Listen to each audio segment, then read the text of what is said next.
Hello everyone and welcome back to another game brought to you from the first Rakgoska Open.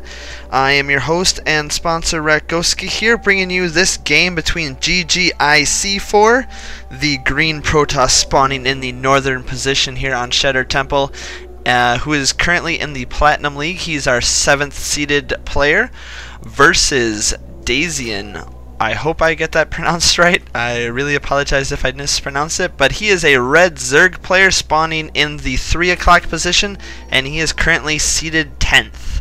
So we will see how this game gets underway. Oh, and he's in the gold division. So we've got a gold versus platinum, Zerg versus Protoss, and we'll get this game underway. If anybody's interested in casting some games with me, please throw a link down in the forums section on www.thestarcast.com and let me know if you're interested. Also, you can post here on my YouTube channel as well, or hit me up in game Rakgoska 619, and I would love to have you. Just need a Skype connection is available as well. I'll upload the replay and basically give it the file for you to download, and then we can record the game over Skype and get some other viewpoints, as I am casting most, or if not all, of the games from this tournament. So it'll be quite a bit of games to watch and see, and it'll definitely see how the play varies amongst the different leagues here. We have pretty standard builds so far coming up from our Protoss player. We've got the gateway going up first, as well as getting, he just has that initial pylon and is now starting his initial gas, so we could definitely be seeing some early 4-gate pressure. We do have 10Dasian's scout, and it looks like he is going for a pretty fast gas steal, which is definitely going to slow down the Protoss a little bit. He's not going to be able to get any of those techie units up right away, but he should definitely be able to hold this off. One thing I would have done with this extractor is definitely kept that drone alive a little bit longer. We do have that very fast hatchery coming down as well, so it looks like we're going for a hatch first build from our Zerg player. Currently looking, let's look at the APMs between the different leagues here. The starting APM anyway, both players pretty much even actually, which is very interesting to see. And we do have that spawning pool now being started as well. Meanwhile, the Zerg, does he let the extractor finish, or will he keep canceling it? Only time will tell. Let's see what it looks like. He did cancel it the one time.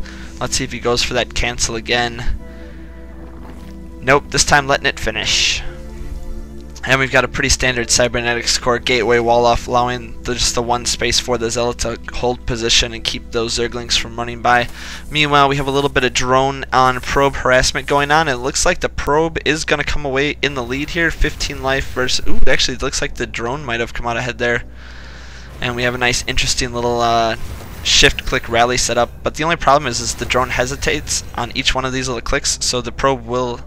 or the drone will be able to keep up, but he did get his shields recharged in time, so it looks like, yes, he will take that drone out, and the drone goes splat right there on the center of the map, allowing map and vision to be in the hands of Iseefor.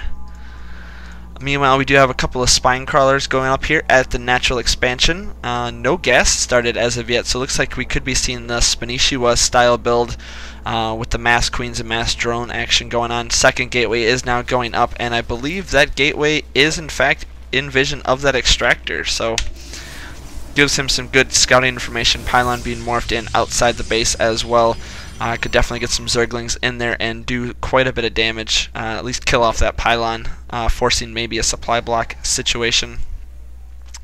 Still looks like he's letting that gas get taken, banking up a lot of minerals right now. Oh, now he looks like he is throwing down another gateway. Will we be seeing 3-gate expand, or will we be seeing 4-gate pressure?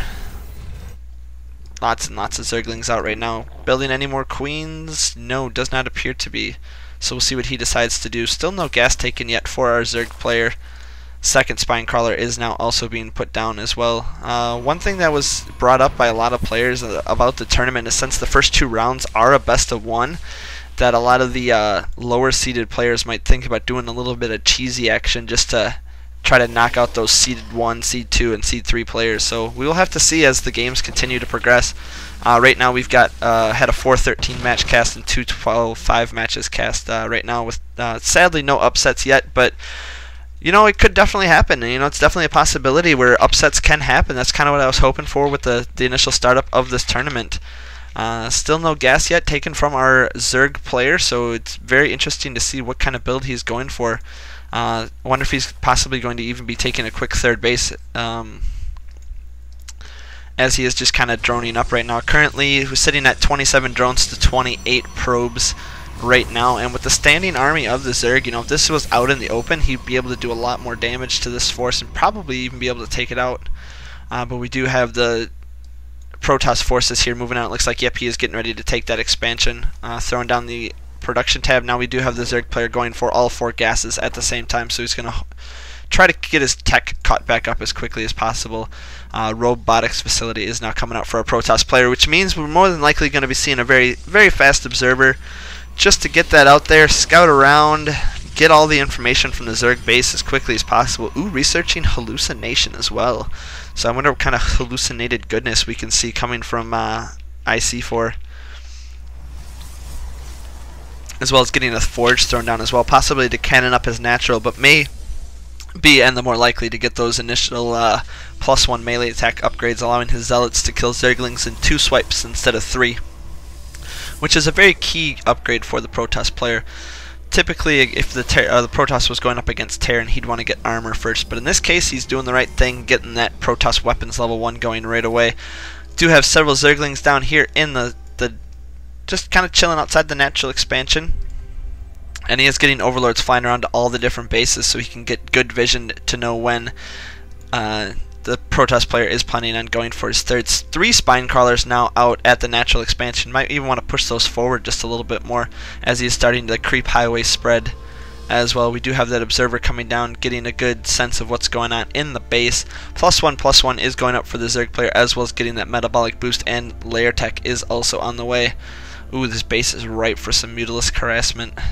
Oh, so little detection. I mean, you fly right in here at the top, you can get good amount of probe kills before it's even spotted. But with that observer flying in, he will be able to tell if any kind of tech is happening. If we switch over to his vision, though, he does only see what's going on in the natural and doesn't really know what's going on in the main base. 2 spore crawlers are being built as well, so it looks like he is prepared for any kind of observer action and could definitely get those taken out. Infestation pit is also now being built as well. Infestors are just such a baller unit now in this game. They used to have, you know, they used to be alright, you know, Infestors, woo, fungal gross. But now, I mean, going against any kind of massive low-tech army, Infestors just rip apart. I mean, these Zealots, even if they had charge, they would just be stuck right in their tracks. And we have a Warp Prism coming out now. That's an interesting sight to behold. Baneling Nest and Spire also on the way. And the Zerg player is getting his third base. Ooh, has his third base up and running. Interesting spot to put that. I probably would have put mine back here, a little bit tucked away, a little bit more safe, but he's going ballsy, taking the third right there. And the Zerg player's macro is going to be starting to kick in once that third base gets going. Overseer Cocoon is also morphing in. And did that observer get taken out? No, it looks like the observer is still there. He is. Observer got a couple of hits taken on him and was forced to retreat there. Small pocket of Zerglings here chasing an overlord, it looks like. Yes, it looks like these Zerglings want to be part of that with that overlord, but they are so confused. Zerglings, you can't fly. There's no flying for you. And you're stuck in a wall. So now it looks like, yep, they will mic around, and it looks like the Protoss player, is he going to go for the third? Ooh, this could be devastating. Oh, he sees the drone